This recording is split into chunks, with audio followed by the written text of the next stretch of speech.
Welcome to Between the Covers, the show for readers and writers and lovers of books. I'm Stephanie, and I'm a publisher at Red Penguin Books. We are a publishing company that works with authors of all types and genres. So whether you have a book in your head, a book ready to go on your computer, or even hundreds of pieces of paper shoved into a drawer, visit us at redpenguinbooks.com and unleash your inner author. I am so thrilled today to be joined by three authors who managed to unleash themselves. Tiffany Adams is the author of Don't Kiss a Frog. And contrary to the fun and lighthearted look of it, Don't Kiss a Frog is a red flag warning not to kiss any frogs. David A. Lindsay, the author of Lost from Atlantis. And it's a young person's journey through time and all over the world. And finally, Barbara Josselsohn, the author of The Lilac House, a women's fiction novel, a way of getting away from it all, too. Sometimes we need to get away from it all. So I look forward to you meeting our authors. Thanks for joining us. Our first guest is Tiffany Adams. She's the author of Don't Kiss a Frog. Now, even though you're looking at that book saying, oh, that looks like a fun book, yeah, it's not your average children's book. And Don't Kiss a Frog is a little bit of her red flag warning to the women of the world out there. And I so appreciate Tiffany with what she's gone through, and she's out there now as an advocate for victims of domestic abuse. So Tiffany, thank you so much for joining us. Thank you so much for having me. Oh, I am so thrilled that you're here. And I'm on the one hand, I always am thrilled people write books, but I'm sorry you wrote this one, or at least I'm sorry you had to. But I thank you. Yeah, I had to get the story out there to bring awareness to domestic violence. That's so huge. And what a huge resource you are for people to read the book and, you know, red flag, warning ahead. Yes. So tell us a little bit about what went on, you know, to bring you to writing a book. I mean, that's very brave of you to do that. So what brought me to writing a book is me talking to other women, just sharing our stories. And I'm like, wow, I've been through similar situation. And I'm like, let me get my story out there. Because by me just talking to women, they're like, you're very bold to share your experience, because what happened to me before, I couldn't even open up and talk about it. But now by me talking to other women, I feel so much better. And then a lot of women are coming to me telling me, you know what, you changed my life. You made me want to leave that situation. You made me look at life in a different perspective, especially having children. You know, what if something happens to me? Who's going to be here for my children? So it was like an eye opener for a lot of women. So that's when I decided to go ahead and share my story, to be bold and open, you know, to help. If I just help one person, I feel like I did my job. you know, I say to authors all the time, if your book touches one person, you are a success. But your book is actually, I mean, saving lives. Yes, that's what I wanted to do, you know, and I even talked about in there how when I got to the hospital, the knife missed my heart by 1 inch. And it was so surreal for me just to go through that. And I hear from other women how they lost their loved one. They had to bury somebody. And that was like, Lord, that could have been me, you know. So let me get out here and tell my story to let women know it's not going to get better. It's going to get worse. And this what can happen, you know. And if you have children, who's going to be here to help raise your kid? You know, you're gone and the father's in jail, you know. So that brings a lot of eye opener to a lot of people. Yeah, no, that is eye-opening when you say it like that no one is going to be here for your children. The knife missed your heart by 1 inch? Yes, 1 inch. Yes. I got to the hospital. Well, I got home barely. You got to read the book. Don't Kiss the Frog. No spoilers. We want them to buy the book, Tiffany. Yes. No, I don't want to give any spoilers, but I made it to the hospital. But I got there too late where they couldn't put stitches in my back, and the doctor informed me, you know, that knife missed your heart by 1 inch. That's how close it was. Well, Tiffany, the biggest spoiler, and we're glad about it, is that you're here. So we know how it ended. Yes, I made it. I made it here to share my story on different warning signs to women. You know, it's a lot of red flags in there to let women know, you know, if if it happens one time, it's going to continue happening. And then also, they can't buy their way out of the situation, because a lot of women go through that too, of I'm sorry, and they're apologetic and they're buying you things that it just lasts momentarily. The abuse is going to continue. So it's a lot of red flags in the book for women. Yeah, no, that's so, so helpful. Tell me, when you were writing this book, was it difficult? Was it anguish filled? Was it cathartic? What were you feeling? It was healing, actually. As I was writing the book, it was a lot of healing that was coming forth to me. Before I even share my story, I used to cry. But now, as I was writing, healing was just coming forth. Like, I was able to forgive him. Even now, I can talk to him and still have a smile on my face, because it's one of my daughter's father. I can smile. I don't have any hatred in my heart towards this man. I was able to forgive him, and move on with my life. So it was healing in the book. It was healing for me. Okay, Tiffany, you're a better person than I am. I have to say that. Wow. And I see Dave up there too saying, wow, you're able to forgive him. That's just unbelievable that you can come to that point. And Yeah, forgive. you have to forgive for you to be able to free. That's how you move on. If you hold on to it, holding on, that can kill you, because it's you keeping it in. You have to let it go to move forward. As long as you hold on to a situation, you can't move forward. God has somebody else for me. God has my king. But long as I hold on to, and that's for women too, long as you hold on to that situation, you giving that situation power. You have to release it to move forward in your life. You're right. They say that anger and whatnot is like poison that you just keep yourself. Yes, it can cause you to have stress, a breakdown, anything. So you have to release that energy to move forward. And I have daughters as well, and I want to show them, how to be a better woman, and how to remove yourself from toxic situation. And that was toxic for me. So that's why I got the book out there for healing, just not for me, but for everybody who reads the book. It's healing in the book. Even if you haven't been through a domestic violence situation, you can read the book and you'll learn warning signs for, any females that's in your life. It could be your sister, your friend, or anything like that. You'll learn some warning signs, because some people don't know the warning signs to domestic violence. Right, right. Can you share some of those with our viewers so that we can be forewarned? Yeah, some warning signs is if you are used to talking to somebody and they start get withdrawn, that's a warning sign too. They're getting more withdrawn. They're not really talking as much as they used to talk, and then you might see start seeing some bruises on them, and they always have excuse on why I fell or this or that, that's a warning sign, and then they removing themselves from them. They don't want to hang out with you no more. They don't want to talk on the phone no more, I got to get home at such and such time. It's a lot of warning signs to look into domestic violence, or their partner is, very clingy on them, want to have control of where they're at and all of that. That's a warning sign too. A lot of women go through that, and a lot of people don't know the signs. Just be aware of the person, how their behavior is changing. Right, That's right. my And what a gift you're giving to your daughters to yeah. give them your strength and your example. I mean, wow. How old are your daughters? I have a 17-year-old and a 10-year-old. Oh, they're up to those impressionable ages. Absolutely. Right, and I also am a co-author of a book called A Mother's Diary. In that book, we share stories about things that we've been through. Of course, mine is about domestic violence, because there's some young girls I noticed too who I have talked to, like in 7th and 8th grade, and their boyfriends are being very possessive over them. And that it starts from that.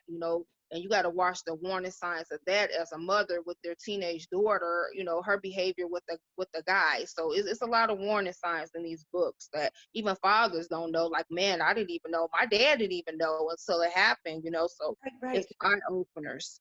I'm so glad you said that. It's not just the responsibility of women and girls to know the warning signs, but others, men and women alike, need to be able to see them in other people.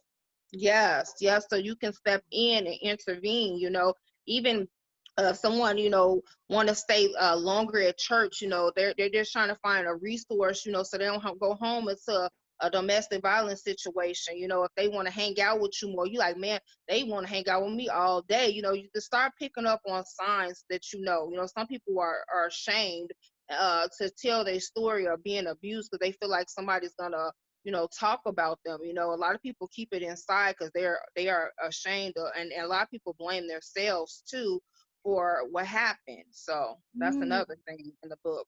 Oh, I'm so glad you mentioned that. So, your book and your mission are not just about people knowing what the signs are and being warned about them, but if you find yourself in this situation, don't blame yourself.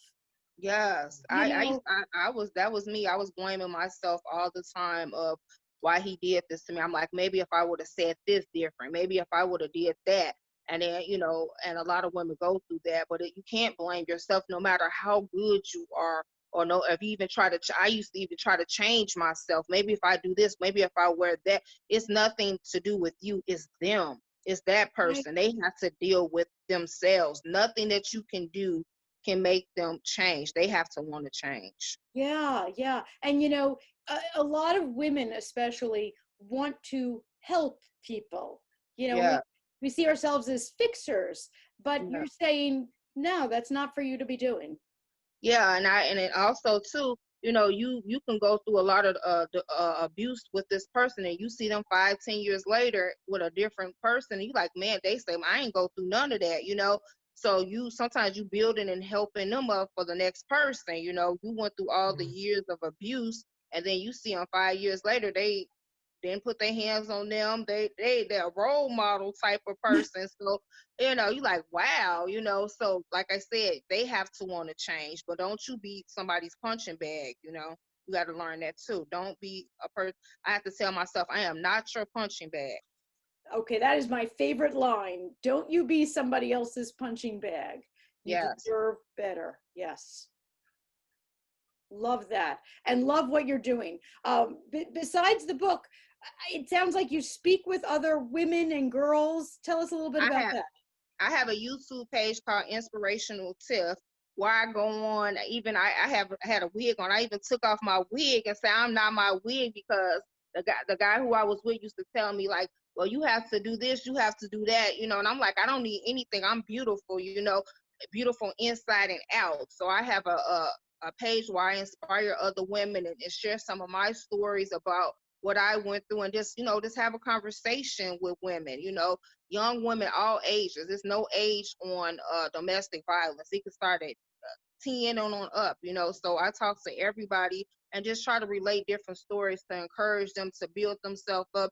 And I also talk about finding yourself, loving yourself. Once you love yourself, you won't put up with a lot of things that you used to put up with because first love comes from within. I love that. Yeah, that's I'm true. so glad you said that.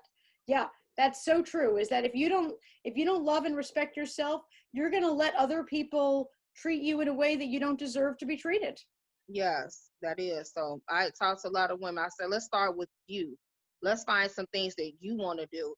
Start working on you. Once you start working on you, then you be like a lot of things just start falling off. And a lot of things that you used to put up with, you don't put up with it no more. You start getting some strength and some courage that you never thought. I even said, I'm not going to be your punching bag. You're not going to walk over me. My door is not a revolving door. I mean, you start getting courage from nowhere once you start loving yourself.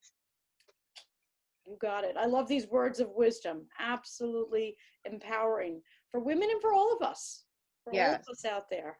Um, our next guest is probably one of the most prolific guests we've had on this show in a while. I see him laughing up there, but he knows I'm right. Um, David Lindsay is the author of Lost from Atlantis, but I mean, I asked him what book we were talking about today, and there were like 70 books. There were a lot of books that we could have talked about. But this one I absolutely adore, especially because it involved time changing and travel, two of my favorite subjects. So, David, thank you so much for joining us. And I know you have a very different story on how you came to writing. So, welcome to the show. Thank you. Thank you very much. You're very welcome. So, tell me a little bit about how you came to writing. Well, when I was about 10, I was at the Roosevelt Field Mall when they had a bookstore there. and I saw this fantastic looking book cover. And I asked my mother if she would get it for me, and she did. It was Red Planet by Robert A. Heinlein. And it was written at a very special time in history when our telescopes were good enough to see surface features on Mars, but the film wasn't good enough to really take a photograph. So we were working off drawings. And it was that time where we thought there was life on Mars because there's these global winds and it causes a slight color change, and everybody assumed that was Martian autumn. So it was a very fantastic time to be a sci-fi writer. And it was the first book that I read that I didn't have to read, that wasn't assigned to me. And I loved it so much. And I said, I could do this. I could do that. This is something that I could do and enjoy doing and make money doing, and I would be good at it, and people would enjoy reading what I wrote. And you're doing it, man. Tell me how many and different genres. You've been all over the board. I've actually lost count. The Amazon page, it's 10 books per page, and I'm up to 8 pages. I stopped counting. Wow. It's a number of genres. It's a number of different pen names, because like Lost from Atlantis is basically a young adult fantasy. And then I have a number of other books that are very adult and you can't have also by the same author. Gotcha. I mean, the parents are going to be, I can't let my child read anything by this guy. That's a very good point. And similarly with your nonfiction, do you use a pen name with your nonfiction, or are you with one name for that? Well, I have adult nonfiction. Okay. I have pen names for that, but the rest of the nonfiction, I've used my own name. Broken, What It's Like to Be Insane, that's under my name, but it was a commission that I wrote for somebody else, because she wanted people to just understand what it was like to exist and be separated from reality and not be able to really have a relationship with somebody else. Wow. She got help, by the way. She found a medication that's outside the United Kingdom and the United States, an exotic medicine, but she's doing very well now. I talk to her every now and then. Fantastic.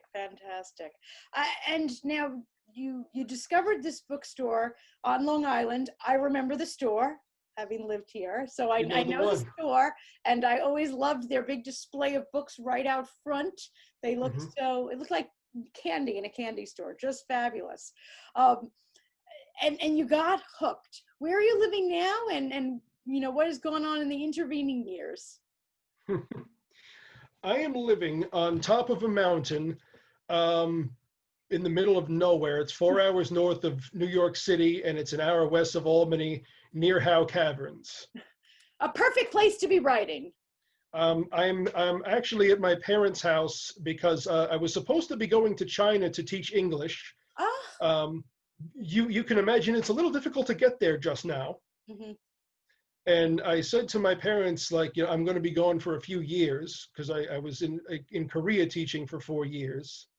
Why don't I have an extended visit? Let's have a good time, and then I'll shove off. And I've been kind of stuck. I'm so glad you mentioned that. I'm just incredulous about going overseas and teaching English, but all of us are dealing with this quarantine, lockdown, kind of change of world, and you are the first person who is kind of stuck in this country because you had job plans someplace else. Yeah, I'm very lucky, actually. I was having a difficulty with the paperwork. I would be there. A friend of mine actually invited me to Wuhan, where he was teaching, and he went on vacation the week before the outbreak struck, and he got stuck in the Philippines at a vacation resort. So how bad could it have been? But but the whole thing was over a misunderstanding about how the paperwork was to be processed, and it took me 2 months to figure out precisely what they wanted. But by then it was too late to get there. Well, we're thankful that you're here on top of a mountain, and yeah, so am I. And I'm sure your parents are too. So tell us a little bit about the plot of Lost from Atlantis. Is it, there are other books that are similar that we can pick up that are maybe part of that genre? I'm not aware of anything that's I meant by quite you. like that's quite the same. The Right. whole thing comes from a premise that many of my teachers when I was younger would put to me when they would explain how things evolved and why things worked the way they worked. Gotcha. And the idea was, how far back in time would you have to go before your knowledge right now at this moment was worth something extraordinary? And Katie Sullivan goes back to 1197, against her will, but she goes back to 1197. And that's a very special point in history where magnifying glasses have been refined, but nobody thought to put two of them together to make telescopes or microscopes. At this point, disease transmission is not only an alien, but a heretical concept. There are diseases like scurvy that you simply develop, and at the time everyone believed that all disease was like that. It was something that just happened from within, not understanding that there's these things that you can't see or smell or touch, Right. that invade. So, and that's one of the things she helps them deal with. There's an outbreak of the Black Plague. And she's smart enough to help. Yeah, like she knew, okay, you have to wash your hands, and you don't have alcohol. What is that? Whiskey? Okay, bring the whiskey over here. Cover your mouth with something. Quarantine. Let's wash your hands. Let's sterilize these instruments. And even the surgeons have no idea. They think it's some sort of ritual, but then they realize, okay, infection rates are down, recovery rates are up, people are not getting sick. We don't know what it is. We don't know. She tried to explain it to us. Mm-hmm. And she doesn't explain all of it because like the priest is already looking at her sideways. Oh, really? You know, and so she doesn't say too much. She doesn't try to explain, well, there are these little things invading you, because that sounds, you know, demonic. And the last thing she needs, you know, the priest is already whispering in the king's ear, like, you got to get rid of her. Now, did you get hooked on 14-year-old Katie when you were writing this? Does she have a sequel or a series coming up for young readers? There's 2 sequels already written. Oh. The 4th book is I have it sort of written in my head, and I know how it's going to end. Well, don't tell us. Don't tell us. I know 7 books is kind of the thing right now, but I tell a number of writers that I mentor that you simply you get that pickaxe, you mine for gold, and you keep going until the vein runs out, and that's it. When you're done, you're done. That is a fabulous way of explaining it. And if you're mining for gold and it leads you to 4 books, please don't write 7. That's fantastic. So when are the rest of these books all going to be released? You're still finishing them up? I'm not really sure yet. Okay. The biggest problem I've had as a writer, which I did not expect, was marketing. And a lot of the publishers say get an agent, and it's harder to get an agent, it seems, than to get a publisher. So right now, that particular genre is not selling as well as some of my other stuff. Oh, okay. Well, I'm focusing elsewhere. That's one of the good things about you writing multiple genres, is that if you see the winds blow in such a way that another genre is doing well, perhaps you can go with that one. Have you noticed, especially over the past 6 months, let's say, while we've been locked down, is there any one genre of yours that's doing better than others? Some of the self-help stuff. Okay. I used to be a stockbroker a million years ago, back before they had pre-market and extended hours trading. So I wrote a book on how the stock market works and how to make some good investments. It's long-term stuff. It's not day trading. It's like, you know, generational wealth, right, personal wealth, things like that. You know, it's a little bit slower, but it's a lot safer. Gotcha. So that weight loss, that was another one I did. I've done the Master Cleanse several times. I lost 30 pounds this last time. And there's, I have tips about how to keep the weight off, how your mind can play tricks on you and how you can stay on track. There's a whole bunch of things. That was pretty popular. Mostly it was the adult books though. Yes, well, it's always interesting when we get to a pandemic what people are buying. Now, you write fiction and nonfiction. Tiffany, have you ever considered writing in a different genre than your books here? You write from personal experience and you're writing nonfiction. Did you ever think of writing something else? Or maybe you have something in the works? It's a part 2 to Don't Kiss a Frog. It's the conclusion. I don't want to give too many details about that. So right now I just want to stay in this genre. Maybe Gotcha. later.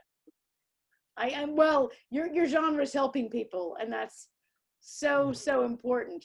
It's interesting what David, what you were saying about what books are selling right now: self-help and adult books.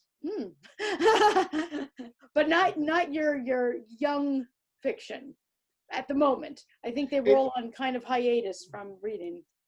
It was selling. Something happened with Amazon. They did some sort of reprogramming. I don't know specifically. And I was getting a lot of sales, and all of a sudden they just stopped. Gotcha. And everybody else on Facebook said the same thing. They said, no, it's not you. Like, I haven't had, like, there was sales, nothing. It just stopped. Right. It's one of those, it's not you, it's them. Well, I'm not sure what it was. Maybe they reprogrammed how books appeared on the menu, Right. which came up when. I don't know what it was, but they just stopped for a month, and then now they're starting to come back, but not that particular genre. Glad to hear that it's coming back. Well, we have a lot of people. We always want people who are readers to watch our show so that they know and get to meet you and read your books. But we have lots of writers who watch the show as well. Tiffany, any tips for writers? This was your first full book, correct? Yes, my tip for writers is just to get in a place where you can, like where Dave is at, where you can just concentrate and just start little by little. Even if you just start off with 5 pages, get 5 pages down, and just get your story out there. Don't be afraid to express yourself. Be yourself. Fantastic. David, any tips for you mentor writers, so you certainly give us some pearls of wisdom if you don't mind. Well, the best thing you can do is get a book called On Writing by Stephen King. One of my favorites. And I mean, he really goes into it. It's not just story, it's technique, and not just his. He says, this is how Hemingway does it, and this is how this guy does it, and this is how I do it, and here's how, and he goes through the different methods. It was written, at least the version that I have, was written at a time when it wasn't so much electronic, but he still talks about getting rejected so many times that like he saved them so that he could look at them and get motivated. He would stick them on a nail, and he ran out of nail. So he slammed a railroad spike into the wall and started sticking them to that. You're going to get rejected a lot. Yep. So do an outline, which I think Stephen King does say that, but I mean, that's absolutely essential. The other thing is marketing. Start even before you start writing. Start a buzz. Do anything you can to get it out there, and do it in as many formats as you can. There's a friend of mine. He's severely disabled, and he wrote a book, and he uses Braille, and it's available. I believe it's available in Braille, and they just changed how Braille is formatted. So I told him, make sure you do both formats of Braille, because there may be people unable or unwilling to learn the new format. Mm-hmm. The more formats you have, I mean, some people do audiobooks. Right. Some people won't read at all. Some people, I mean, I'm hoping to do a movie version. I'm hoping to do several languages. I'm hoping to do interlingua and Esperanto and Latin, because there are people that study those languages and there's nothing to read, at least nothing new. great advice. And Stephen King's book is one of my all-time favorites. So absolutely great advice. And the other one I loved all of it, but to start the marketing early. I actually recommend that people start thinking about marketing, or at least thinking about your audience before you've even written one word, because you might write a very different book. I think, Tiffany, you knew exactly who you were writing for. You were meeting with women who had been in these situations, and you wanted to write for them as a voice for all. So you had that picture in your head. So many writers don't have that picture in their head when they start of who their target reader is. So that's why I always recommend thinking about it before you even start. We don't all want to start writing because of reasons such as Tiffany's, but it did give her a lot of clarity, I'm sure. And not everyone has that. I think that's fabulous. Now, both of you, a question, because Stephen King certainly says that if you want to be a better writer, you should read. Do the two of you like to read? I do. Oh, go ahead, David. I do. I write a lot more than I read. It's hard for me to find something really, really good. David, with 70 books, I'm not surprised you write more than you read. Do you like any particular authors or genres to read? I love anything by Heinlein, and I discovered his audiobooks. I think all of them are on YouTube. Oh, fantastic. The Time Machine, H.G. Wells, was on YouTube, and I had never read it. So, I mean, that's great because I can put in the earbuds, I can clean, I can do other things that I need to do and still get this stuff. Fantastic. Let's see. Okay. There's a series by B.V. Larson. This goes back to what you were saying. Like, he has gone on for too long. Book one is called The Swarm. It was funny. My friend's description of the book was actually better than the book. It was a very good book. Don't get me wrong. And I got halfway through book 5 and I'm just done. It's just, he's spread the story too thin. I get that. And that's in my opinion. But he's making money, so I really can't, I can't. What can I say to him, He's got a system that's working. It works. Tiffany, you kind of laughed when I asked if you like to read. I always admit that I read trash when I'm on vacation because I read so much at work. How is that? Are we in the same boat there? Yeah, you know what? Even though I've been through domestic violence, I'm a romantic at heart. So I like romantic books, but I love romantic movies more. Oh, yeah, you and we have to get together for a movie festival. Absolutely. Yes. Give me a good rom-com anytime. Yes. I am right there. I still believe in romance after all. Well, that's the most positive statement I could have possibly heard today from you. That's fabulous. Well, I can't thank the two of you enough for being with us. I just want to remind our viewers, Tiffany Adams, don't kiss a frog. And please, don't kiss a frog, right, Tiffany? So, Whatever you do, do not kiss a frog. And David Lindsay, who wrote Lost from Atlantis, but please click on his name on Amazon so you could open 8 pages worth of David Lindsay and see all the other books that he's written. They will definitely keep you occupied if you're locked into your house right now. One of the problems is it actually doesn't come up in a search for some reason. I've called them about that. If you to find it in a search, you have to write Lost from Atlantis, David Lindsay. Oh, okay. Or you could just go davidalindsay.com and that will take you directly to the Amazon author page. Fantastic, fantastic. Well, I'm going to make sure that we have links on our website and social media to directly to your book so people can find them. Well, thank you. really appreciate it. Thank you. You're very welcome. And thank you so much for joining me on the show. You're welcome. Thank you for having me. Thank you for having us.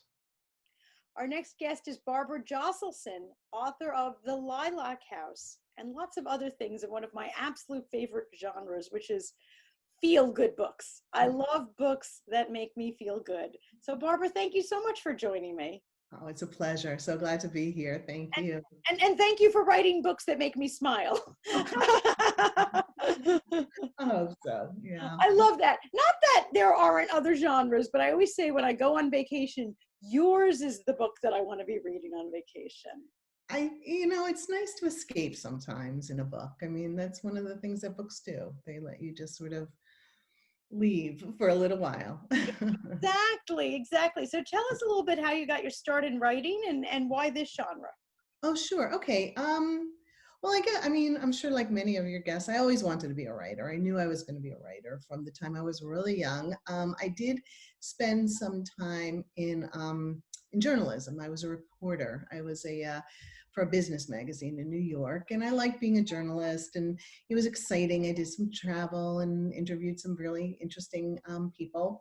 But I always knew I had a novel in me, and that at heart I was a novelist. And I think for a long time I was a novelist looking for the story that I was going to write. And then I think when I started, when I started having kids and I had a young family, I guess I kind of felt at that time that there was so much give and take and so much compromise, and who am I as a mother, who am I as a wife, who am I as a professional, who am I as a writer. And I guess I always like to write about women and their identities and how they find themselves, and sometimes when they lose themselves, how they refine themselves. And so I think, being a mom, I think that just sort of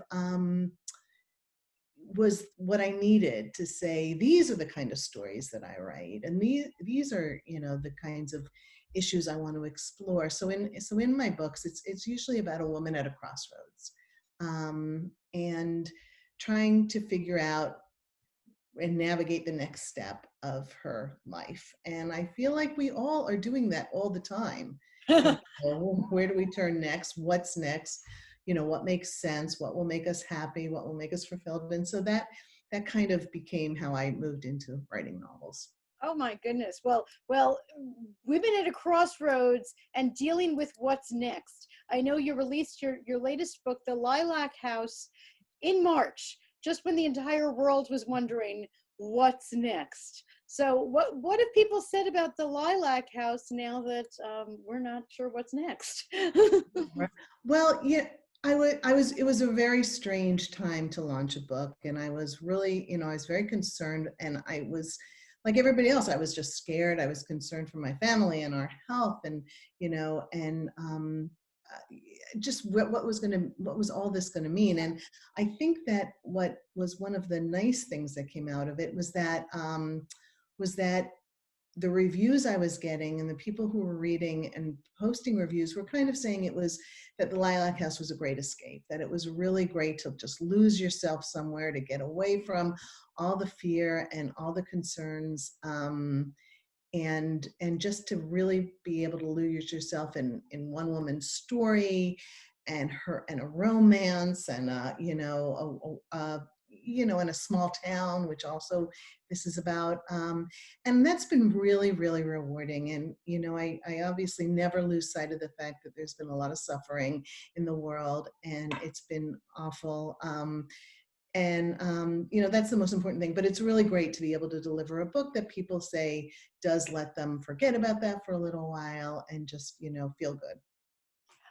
Now you're talking about what readers are saying. Do you get to meet with readers very often, and how does that make you feel? I would have. I would, like a lot of authors. I had a number of readings and events scheduled at libraries, bookstores, other organizations, and and that just all really disappeared.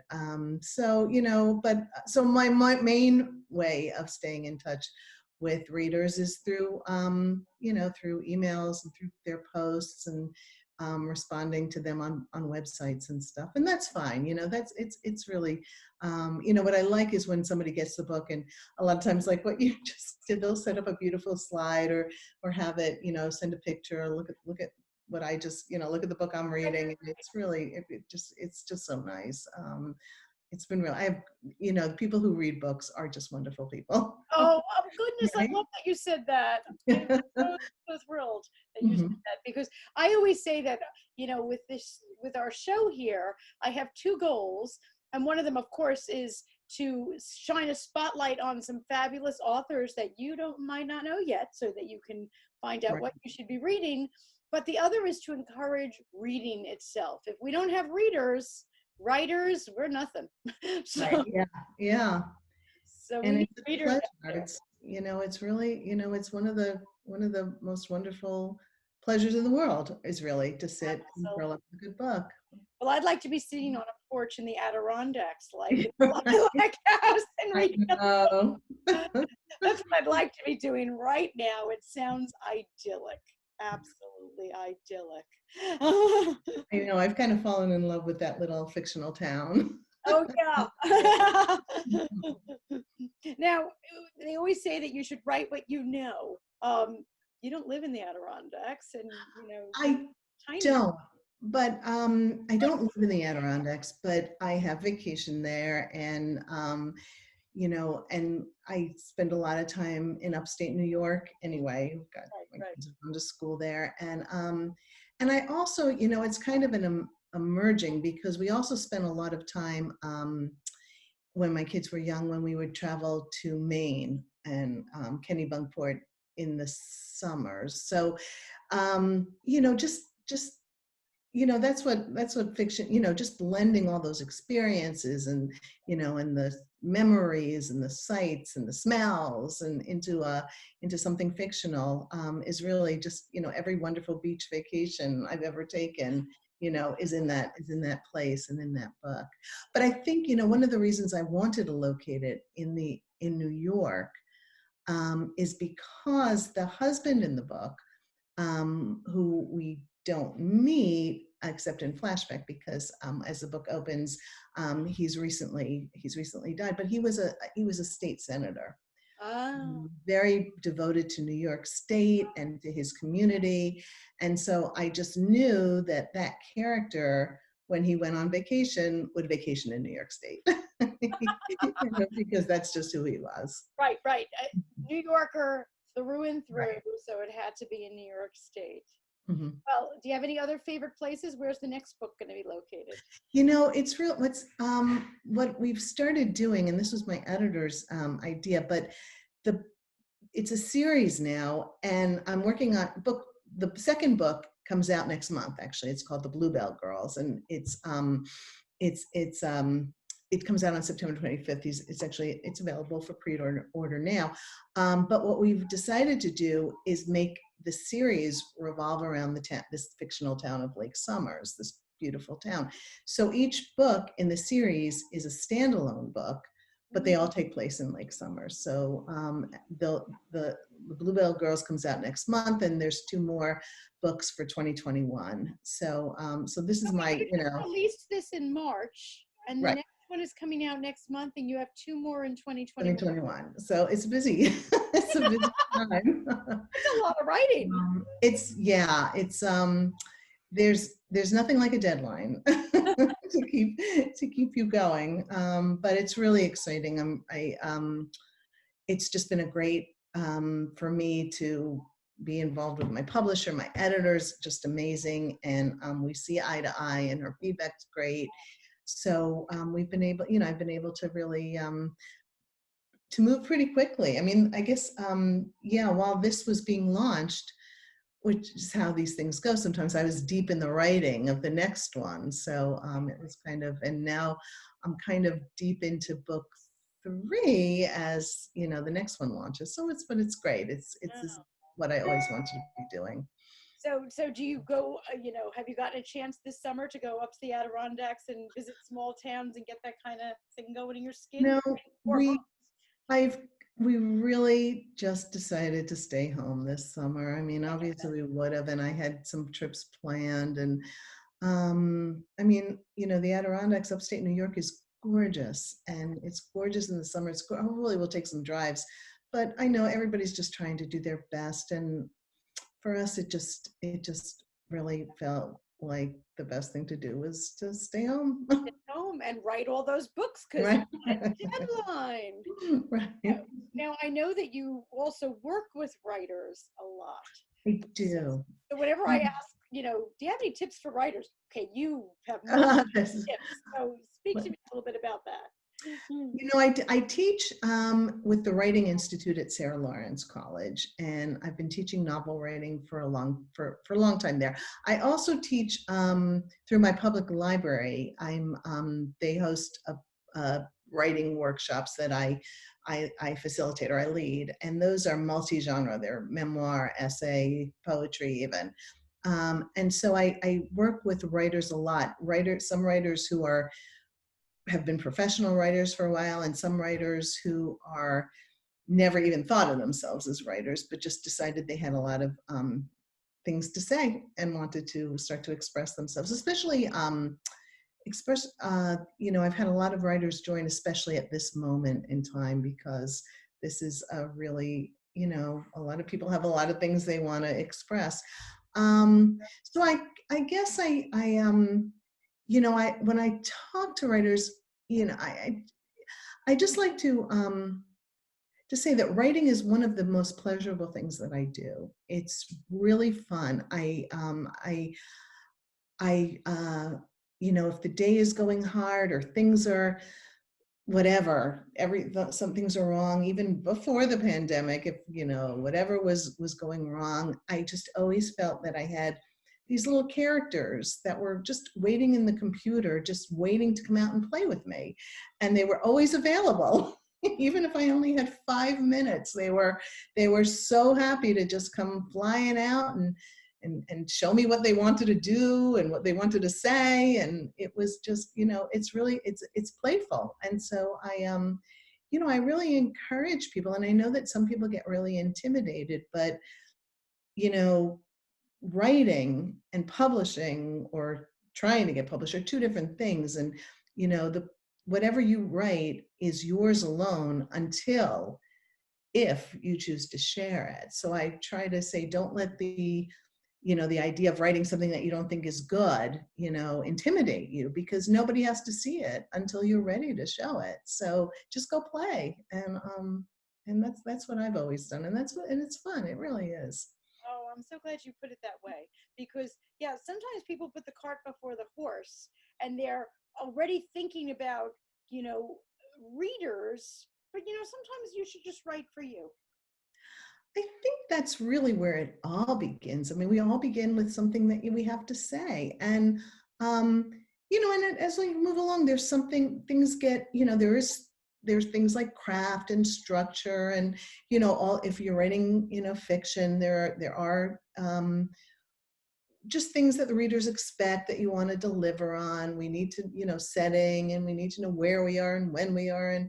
And, but in the very beginning, I think it just starts with a feeling, a feeling that you have, something important that you want, potentially the world to hear, or just your computer to hear. I mean, that's really where it starts with a lot of, especially people who I work with who haven't ever written before, who just say that they have, they want to take all their experience and they have something important to say. And so, yeah, that's what I really like. And it's fun. It's fun for me. I mean, I like being on the ground floor of things, I like the beginnings. That's why I like biographies. I like knowing where everything starts. And so to see somebody just start something, and then to see it grow and to be like, I saw it when it was just a sentence. I find that so exciting. I really do. I could see you lighting up as you're Yeah. talking. And you said you've been very busy with people like that since quarantine. Yeah. I've been, when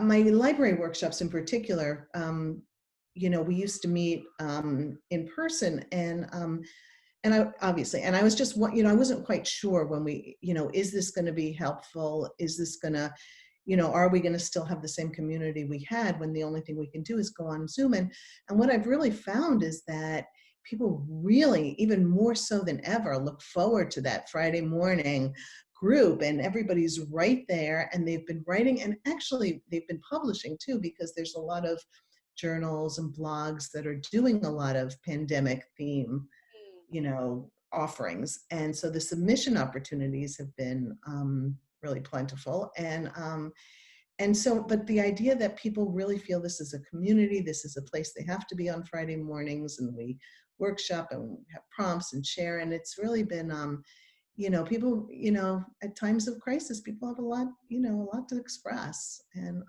it's really important. Everybody feels really good when they, you want to express, and then you want to be heard. But the first step is in expressing what you have inside. Absolutely. You mentioned you love to read biographies. What other genres do you like to read? Because, we're always pushing reading out here. Yeah, I do like, I love reading women's fiction. I really like novels. I love, I like Anne Patchett, Anna Quinlan, Anne Tyler is my favorite from a long time ago. But I like, and then I'll just find things, when my publisher has a big women's fiction group of writers. And so I love just discovering them and reading what my colleagues are writing. So I really enjoy, I really, I like, I write what I like to read, I guess, about women, moving ahead and moving on and changing, to what's going on. And, I love, that's really what I look for. I like historical fiction a lot. That's really fun to read. I write contemporary, but I do enjoy historical. You ever think about writing some other genre, or you're like, nope?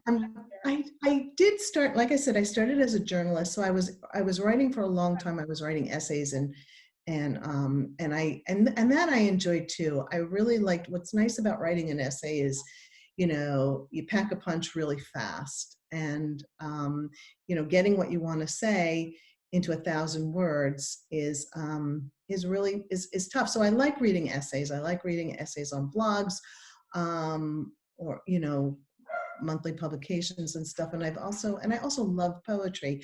I'm not a poet, but I do love reading poetry. It's once again, it's telling a story, and just the craft to put it in that format is just amazing.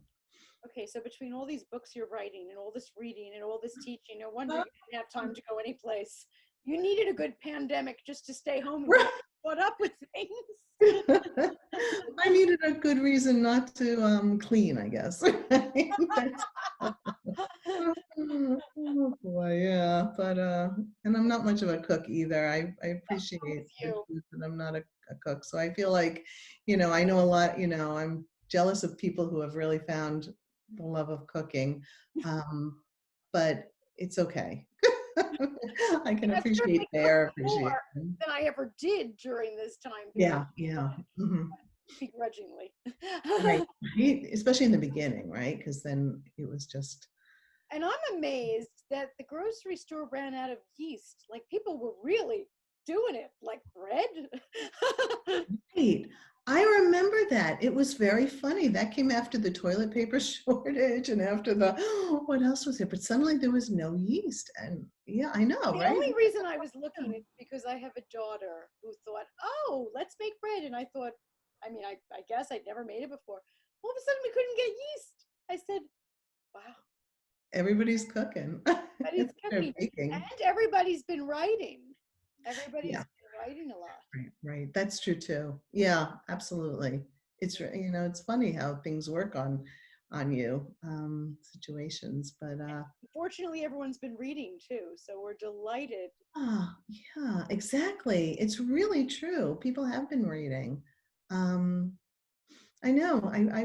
That's really, it's been a big effect of, one of the few positives of. Just curious, do more people, I don't know if you even know this, read you in print or in digital? Because it's been, now we have the digital journey. Yeah, I do think that with this book, I think the majority is probably digital, the ebooks. Right. I think, honestly, in the beginning of after it was launched, people were nervous about bringing things into their house. Hmm.